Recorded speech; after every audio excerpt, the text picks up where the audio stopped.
हवंय काय हवंय राशन मध्ये? डाळ तांदूळ डाळ तांदूळ साखर साखर. तुमचा मोबाईल वापरता का तुम्ही? नाही नंबर काय नाही द्या लिहून काय तुम्हाला मी कागदावर नंबर देतो. तुम्ही काम बिम करत नाही का काय? का नाही करत काम वगैरे काय? असे नवरे दारू देते मारिते मग कामाला पाठवत नाही का? काहीतरी काम वगैरे. तुला कुल्फी देतो. हा थांब बाळा. हे आमच्याकडनं थोडंसं गिफ्ट तुम्हाला.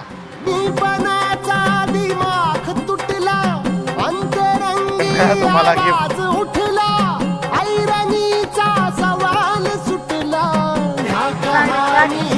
आवडली साडी? धन्यवाद. आणि तुमचं धान्याचा पण मी बंदोबस्त करतो. हे बाळा तुला काय कुठली कुल्फी खायची आहे घे. कुल्फी का येऊ का? आणि हे आमच्याकडनं राहू दे पण तुम्हाला.